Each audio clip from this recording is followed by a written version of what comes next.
Interim যে সরকার তাদেরকে হচ্ছে একটু শক্ত অবস্থানে যাওয়া দরকার আইন শৃঙ্খলার ক্ষেত্রে। তারা সেখানে একটু দুর্বলতা দেখানোর চেষ্টা করে বিভিন্ন জায়গায়। নতুন করে ফ্যাসিলিটি সৃষ্টি হওয়ার কোনো সুযোগ আছে কিনা, এটা আসলে আমার কাছে মনে হয় নাই।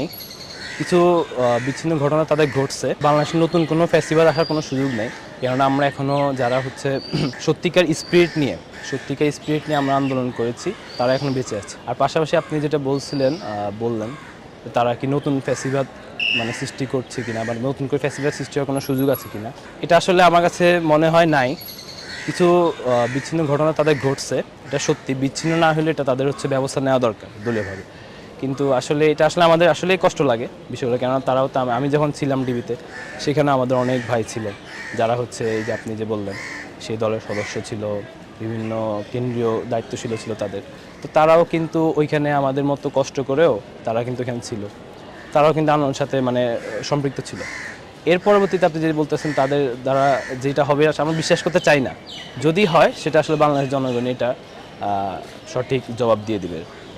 আমরা তো আসলে পড়াশোনা করতেছি, ছোটো মানুষ, আমরা আমাদের জায়গা থেকে চিন্তা করতেছি যেদিকে যাচ্ছে আমাদের ইনশাল্লাহ ভালো কিছুই হবে। আমরা সবসময় পজিটিভ থিঙ্কটাই করতে চেষ্টা করি।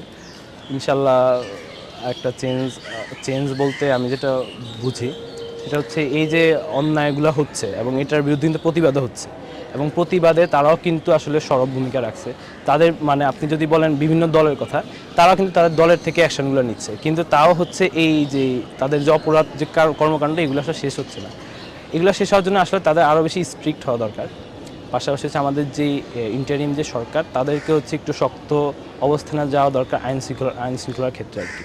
তারা সেখানে একটু দুর্বলতা দেখানোর চেষ্টা করে বিভিন্ন জায়গায়। তো সেটা যদি আরেকটু বেশি শক্ত হয়, আর যদি তারা আমাদের বিভিন্ন যে সংগঠনগুলো আছে তারা যদি তাদের জায়গা থেকে শক্ত অবস্থানে তাদের যে মোরাল যে ক্যাপাবিলিটি বা মোরাল যে আইডিওলজি, এটা যদি তারা সঠিকভাবে ইম্প্লিফাই করে, তাহলে ইনশাল্লাহ ভালো কিছু হবে।